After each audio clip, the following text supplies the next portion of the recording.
it's going to be fun. Any questions? Hey, Les, I figured we would start with the quarterbacks. Any decision on the starting quarterback so far?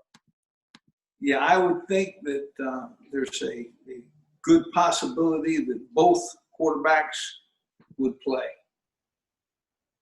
So you're saying both McVitie and Kendrick could play this week against Coastal Carolina? A couple quarterbacks could play, you bet.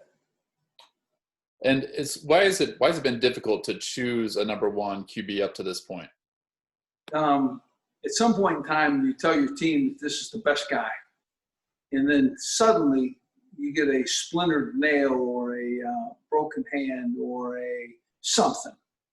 And you just spent your time saying that this is your starter, when in reality there's closer proximity than you think. And so why would you bemoan your starter unknowingly by just naming who your starter is? Do you feel like there's a leader in that competition right now? I think there's a number of real quality people there, and I think that's really the most important piece. Taking snaps and making sure that you understand that offense and that your communications with your teammates are tight.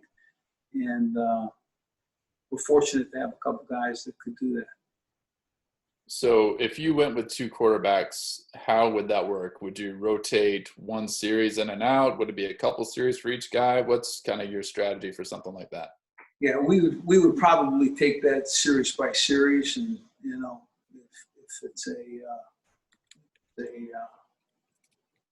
we substitute, it's not necessarily representative of quality of play or lack of their quality of play. So I think it's it's always been smart not to just talk off the cuff.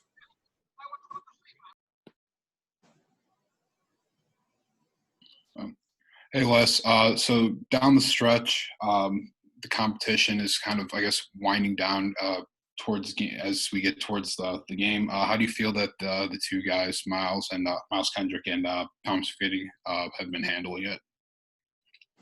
Hey, do me a favor. Turn that thing up so I can hear it a little bit better, if you don't mind. I think both Thomas McVitie and Miles Kendrick are really in position to play and play well. And let's see. Let's see how they perform before we judge them. And then you had mentioned that it could possibly be, I guess, a series decision. Is that going to be a decision that you make, or are you going to, I guess, talk with coordinator Dearman about that? Absolutely. We would visit with any assistant coach about position change and how we want to go with another guy. And so, yeah, that would be certainly that's my decision. That decision will go with. We'll want Behrman to weigh in on it.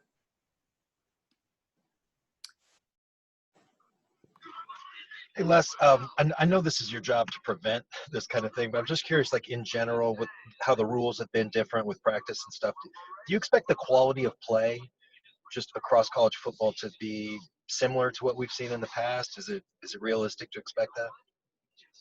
Yeah, I think it looks very similar right here. So I can't imagine that it wouldn't be any that there would be less likely change in the style of football and how we play it, and the execution of how we're playing football, I think would be the same. Hey, Les, is an ideal scenario for you, specifically what you're hoping to see, that one quarterback through kind of both of them or multiple seeing time would kind of take the reins of the position and you'd move in the direction of going toward one quarterback? or are you hoping now to see kind of both play throughout the season and play well? I think it really kind of depends on how they play. If they start and one starts fast and stays at that speed, we might make a change anyway just to see, how the other responds. And I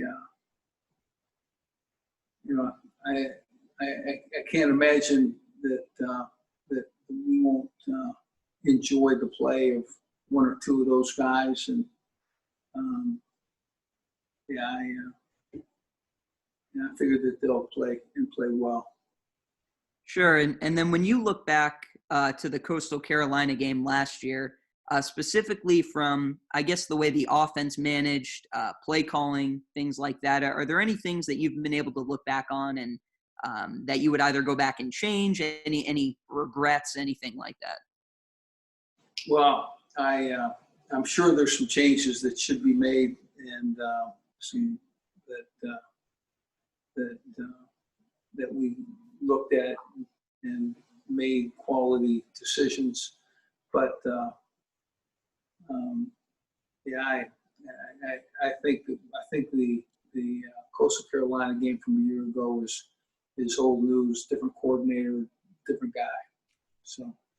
Gotcha. And then just last thing for you, Andrew Parchment, pretty high expectations coming into this season based off what he did last year for you guys. I guess, what are you expecting from Andrew, and what have you seen from him thus far?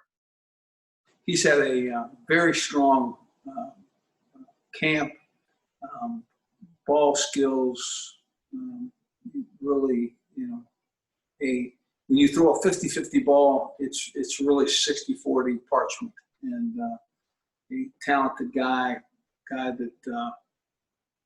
we would expect to play extremely well in this game. And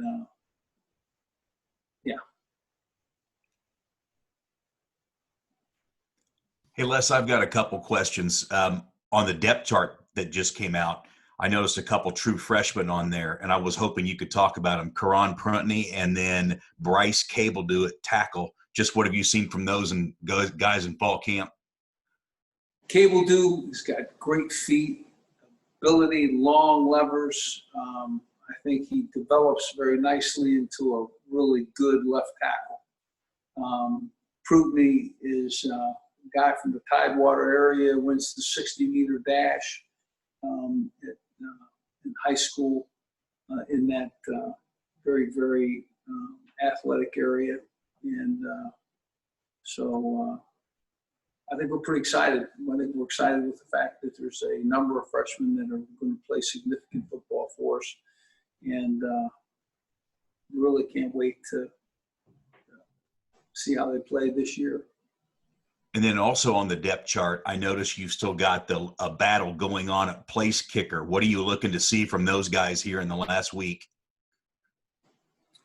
Liam is just a tough, hard-nosed, going to compete kicker. And Brocella, he's again, wants to compete, understands what to do.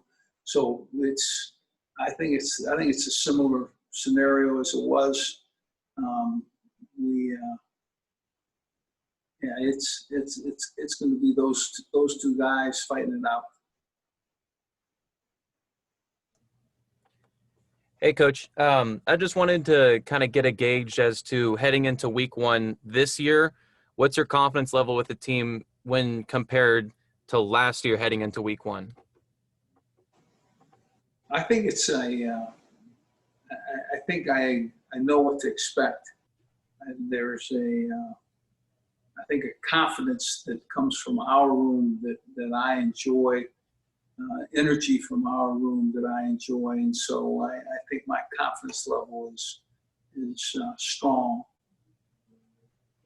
And have you guys I'm sure there are a lot of times where you practice for large crowd sizes, lots of crowd noise where you'll pump in crowd noise, but obviously for week one, there's not going to be any fans of the game. So it's going to be a lot more quiet. Have you been having conversations with the guys about like, playing in a really quiet, big atmosphere? Yeah, it's something that you're going to bring them to the field and understand. We've practiced. We started a practice at 9:00 and had a piped-in crowd noise, and really kind of enjoyed the idea. Certainly enjoyed the temperature of the night. So yeah, I think our guys will understand crowd noise.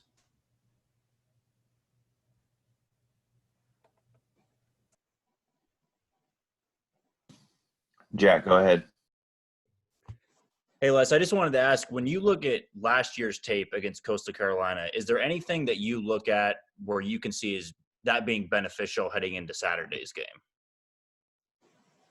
Well, rather than give the game plan away, I think that I think there's certain adjustments that have been made, certainly in all three phases, offense, defense, and special teams, that have allowed us to, step in and fight and feel like that they, as a team, know what to expect and how to operate.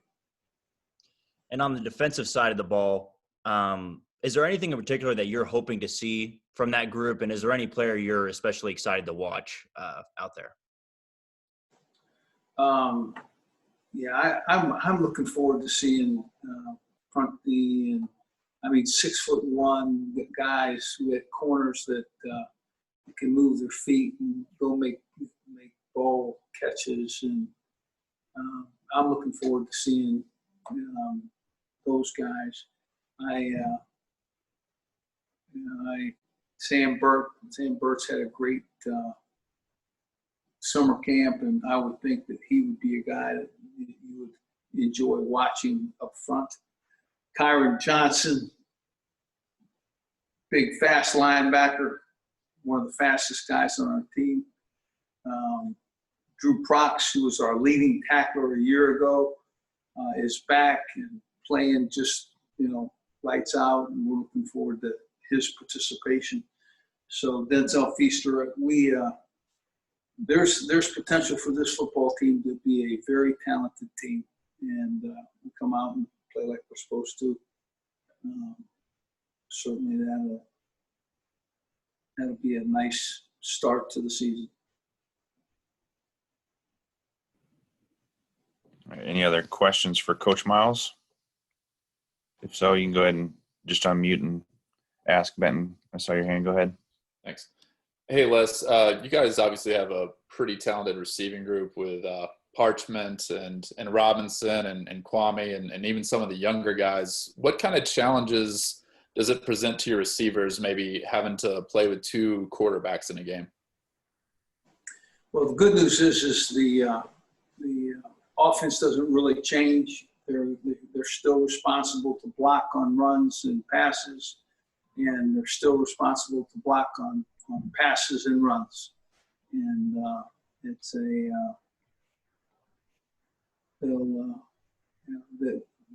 they'll recognize the competition, and I think competition is something that Emmett Jones kind of breeds in his position room. He's a guy that that he wants those receivers to compete with each other. That meaning that when they get on the field, they're not only do they want to run their technique right, they want to help teach the young guys how that technique works, and then they want to prove to everybody in the room that that's how it's done, and they do it. So I'm pretty excited about seeing those wide receivers play. Coach, how has Puka looked this camp? Same guy, Puka Magic. He'll make you miss. He can go the distance. So we're excited about him. Coach, with a lot of teams hit by COVID, how has your team stood up? Can you give the numbers? I cannot give the numbers, but I can tell you that it was a small number. and I can tell you that they have handled it very well. There's they understand protocol, they understand the use of this mask, and I think they have to stay on pace, but I think they've handled that and handled it extremely well. Hey, Coach, question about the defense for you. 2 years ago, I know it was a year before you were here, obviously, Kansas ranked top 10 nationally in takeaways and turnover margin. Last year, obviously, that was a little bit different. It seemed like a struggle for the defense to create takeaways. How do you fix that, and is that something that's specifically been emphasized in the lead up to the season? It's something that we've emphasized really on a regular basis, and it's not only emphasized on the defensive side, but the offensive side. Ball security and takeaways are something that we want to have happen on a regular basis, and we do that. We'll certainly, that is the most determining factor of victory. Sure. Sorry, are there specific things you guys are doing, though, this camp may be different than last year, or anything that I guess has become more important, particular drills, strategies, approaches? Yeah, I think there's different drills that we use in different times, but I think there's a number of really obvious quality ball secure drills, and they're on them.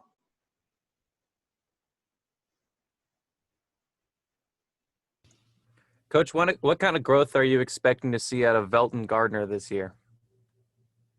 Well, we would expect that he would play a lot of snaps in this game, and he would continue to grow.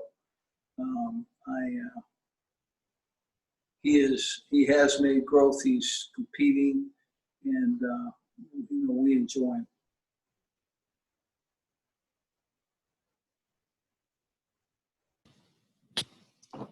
Any other questions for Coach Miles? Hey, one quick one from me. Just about kind of the Big 12 made public kind of their plans for cancellation thresholds.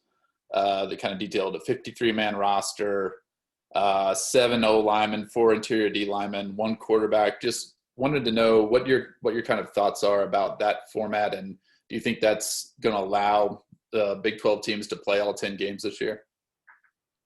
I think you have a real chance to play all your games. I think it doesn't say the starting quarterback that you started the season with. It says you need to have one to start the game. And to me, that is, they're giving you every chance that they can to come to the field with a team and play. They're obviously 6-7 offensive linemen, so many defensive linemen. We'll have linebackers. I mean, it appears to me at this point, there's probably some areas of weakness across the conference, but I think we're in pretty good shape. Just to follow up on what Benton just asked, do you expect the other coaches and programs, the other 9 in the Big 12 conference, to operate completely ethically, honestly regarding I guess the numbers that they submit specifically about the quarterback position and other things with regard to cancellations versus no contests? Yeah. I don't know how they don't do it any other way. First of all, the person that you're cheating is your own team, and I can't see that the other coaches of the conference would play anywhere but square, and just the way it looks from where I'm sitting.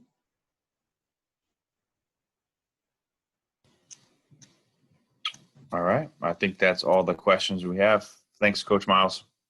See ya.